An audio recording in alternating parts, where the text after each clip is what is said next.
Hello students. Last class में हमने indifference curve analysis के बारे में डिस्कस किया था। अगर किसी स्टूडेंट ने नहीं देखा तो ऊपर आई बटन पर क्लिक करके आप उसे देख सकते हैं। इस क्लास में हम बजट लाइन के बारे में सीखेंगे कि बजट लाइन क्या होता है। आइए देखते हैं। बजट लाइन को सीखने से पहले सबसे पहले मैं आपको बजट वर्ड के बारे में बताना चाहूँगा। बजट क्या है? देखिए, हर एक की फैमिली में उसके मदर या फादर अर्निंग सोर्स होते हैं।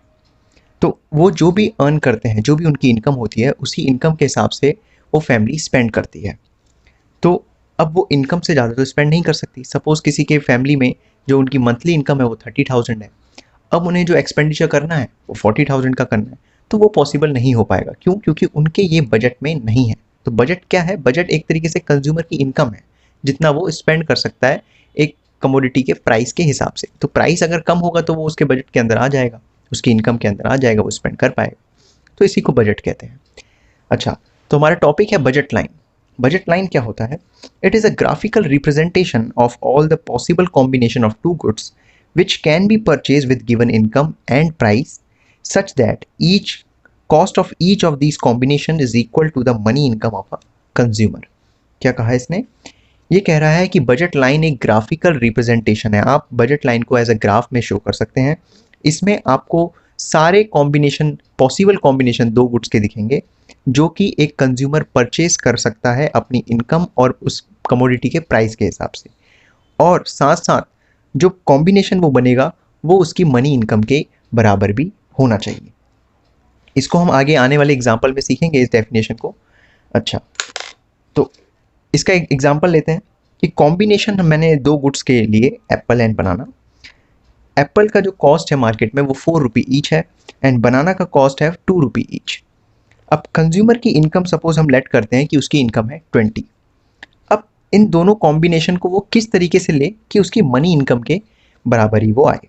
तो अगर वो एप्पल लेना चाहता है जो 4 रुपये का एक है, तो वो कितने एप्पल ले सकता है? हाईएस्ट वो 5 एप्पल ले सकता है। तो अगर वो 5 इंटू 4 करेगा तो 20 रुपीज़ के वो एप्पल आ जाएंगे और उसकी इनकम भी 20 है। तो क्या वो बनाना का कोई यूनिट ले पाएगा? नहीं ले पाएगा। तो उस समय उसको बनाना का 0 यूनिट लेना पड़ेगा, तभी जाके वो मनी इनकम के बराबर उनका बजट पहुंच पाएगा। वैसे ही सपोज अगर उसे बनाना का कंजम्पशन भी करना है तो उसने बनाना की अगर 2 यूनिट ली तो 2 इंटू 2 4 रुपये तो उसके बनाना में चले गए। बाकी रिमेनिंग 16 से वो 4 एप्पल ले पाएगा। मतलब उसे एप्पल की क्वांटिटी कम करनी पड़ेगी अगर वो बनाना की क्वांटिटी को बढ़ाना चाह रहा है। ऐसा इसलिए ताकि इनकम उसकी सेम रह पाए, क्योंकि इनकम फिक्स्ड है। वैसे ही अगर उसे बनाना की कंजम्पशन और बढ़ानी है तो एप्पल की कंजम्पशन और उसे कम करनी पड़ेगी। तो आप देख सकते हैं अगर मैं बनाना की 2 यूनिट लेता तो 4 इंटू 2 होता है 8, बाकी हमारे रिमेनिंग अमाउंट बचा 12। तो 12 रुपीज़ के हमारे क्या आ जाएंगे? फिर एप्पल आ जाएंगे। तो 12 रुपीज़ में मैं 3 एप्पल खरीद सकता हूँ, तभी मेरी इनकम के बराबर मनी स्पेंड हो पाएगा। तो ये एक तरीके से क्या है? बजट सेट है। तो बजट सेट क्या होता है? It is a set of all the possible combination of two goods which a consumer can afford given his income and the prices in the market. Budget set हर possible combination है दो goods का जो consumer क्या कर सकता है? Afford कर सकता है अपनी इनकम और मार्केट में क्या प्राइस चल रहे हैं उसके हिसाब से।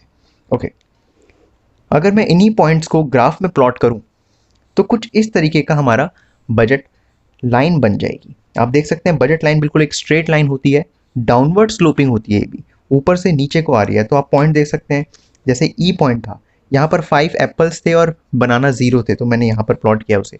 वैसे साइमल्टेनियसली लास्ट पॉइंट में अगर हम देखें तो जे 0 एप्पल्स एंड बी 10 बनानास, तो इस पॉइंट में आप प्लॉट कर रहे हैं। अच्छा, क्या बजट लाइन के बाहर या अंदर भी पॉइंट प्लॉट हो सकते हैं? तो बजट लाइन के अंदर पॉइंट प्लॉट हो सकता है।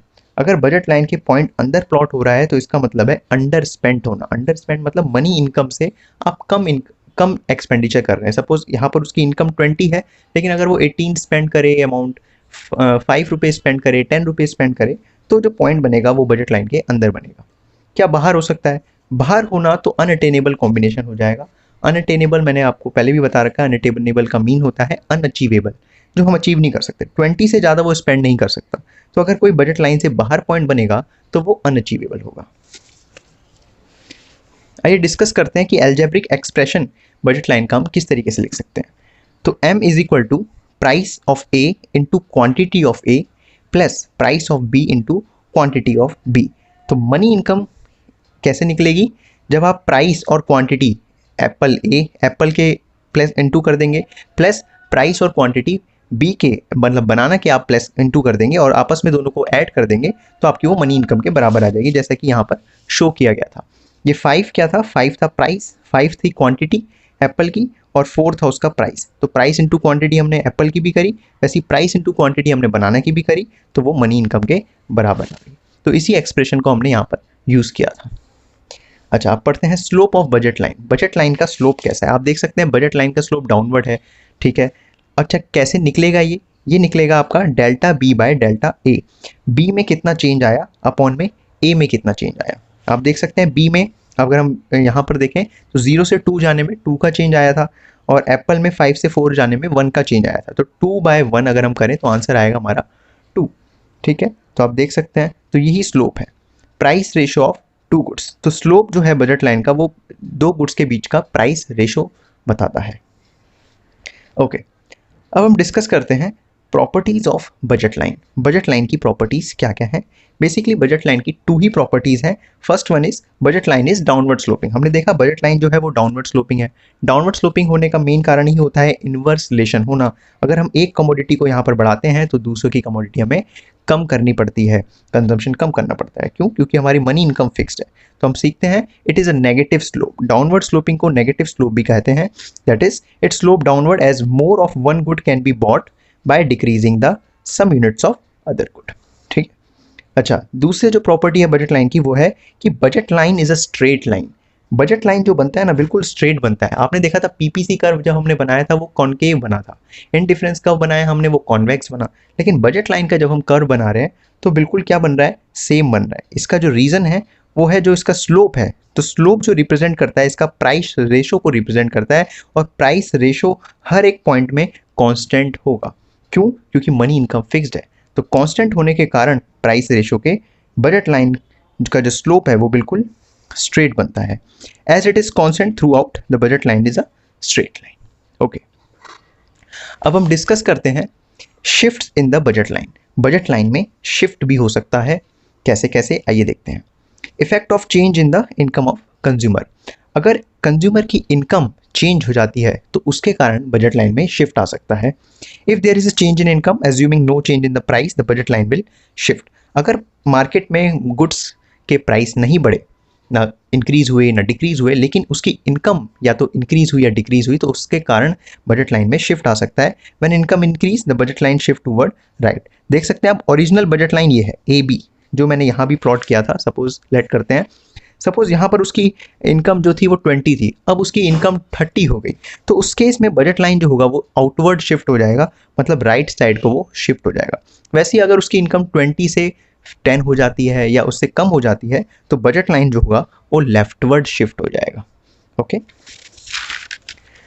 दूसरा जो शिफ्ट होता है बजट लाइन में वो effect of the change in the relative prices. Prices के हिसाब से इनकम उसकी कांस्टेंट है, प्राइस या तो इंक्रीज हो गया या डिक्रीज हो गया दोनों कमोडिटी के। तो if there is any change in the price of the two commodity assuming the no change in the money income of the consumer the budget line will change. तो अगर हम देखते हैं कि अगर प्राइस में खाली चेंज आया है लेकिन इनकम में उसकी चेंज नहीं हुआ है तो उसके कारण जो शिफ्ट होगा उसको हम सीखते हैं। तो पहला हम देखेंगे कि change in the price of commodity on x axis. Suppose x axis में हमने एप्पल को लिया था, तो एप्पल के प्राइस अगर इंक्रीज या डिक्रीज हुए लेकिन बनाने के प्राइस कांस्टेंट है तो कैसे बजट लाइन शिफ्ट होगी। तो when the price of apple falls new budget line will shift toward the right from A B to A B dash. आप देख सकते हैं ओरिजिनल बजट लाइन क्या थी, ए बी थी। आपने देखा एप्पल के प्राइस फॉल हो गए, तो अगर एप्पल के प्राइस फॉल हो जाएंगे तो हम पहले एप्पल की ओ ए क्वान्टिटी को लेते थे, तो प्राइस फॉल होने से उसके हम डिमांड ज़्यादा करेंगे, तो अब उसकी ओ ए वन क्वान्टिटी को हम ले पाएंगे। तो ए वन पॉइंट नया बन जाएगा, तो नया बजट लाइन जो बनेगा वो ए वन बी बनेगा। ओके, वैसे ही सिमिलरली अगर प्राइस राइज हो जाते हैं तो प्राइस राइज होने में हम पहले हम ओ ए लेते थे, तो प्राइस राइज होने में उसकी डिमांड हम कम करेंगे, तो अब हम ओ ए टू क्वान्टिटी लेंगे, तो नया बजट लाइन जो होगा वो ए टू बी हो जाएगा। ओके, तो बजट लाइन लेफ्टवर्ड शिफ्ट हो जाएगा। सिमिलरली उसी की तरीके से अगर वाई एक्सिस में जो हमारी कमोडिटी है जिसमें हमने बनाना को लिया है, अगर उसके प्राइस इंक्रीज या डिक्रीज हुए और इसके कांस्टेंट रहे एप्पल के, तो वैसा ही बजट लाइन बनेगा। तो आप देख सकते हैं यहाँ पर एप्पल के प्राइस कांस्टेंट थे, बी के अगर प्राइस इंक्रीज होता है तो बी का अगर प्राइस इंक्रीज होगा तो हम बी की क्वांटिटी कम लेंगे, तो बी की क्वांटिटी कम लेंगे तो हम B2 में शिफ्ट हो जाएंगे, तो लेफ्टवर्ड शिफ्ट होगा। वैसे ही अगर बी के प्राइस कम होते हैं तो हम बी की क्वांटिटी को बढ़ा देंगे, हम बी लेते थे पहले, फिर B1 में पहुंच जाएंगे, तो इसमें राइटवर्ड शिफ्ट होगा, तो नया बजट लाइन AB1 हो जाएगा। ओके, आई होप सो आपको यहाँ तक सब क्लियर हो गया होगा। तो आज हमने डिस्कस किया कि बजट लाइन क्या होता है, प्रॉपर्टीज ऑफ बजट लाइन क्या है, और बजट लाइन में शिफ्टिंग किस तरीके से देखी जाती है। नेक्स्ट क्लास में हम पढ़ेंगे consumer equilibrium bye indifference curve analysis, जिसमें हम MRS के बारे में पढ़ेंगे। आई होप सो आप तक यहाँ पर आपको क्लियर हो गया होगा। अगर आपको कोई भी डाउट है तो आप कमेंट जरूर करिए। तब तक के लिए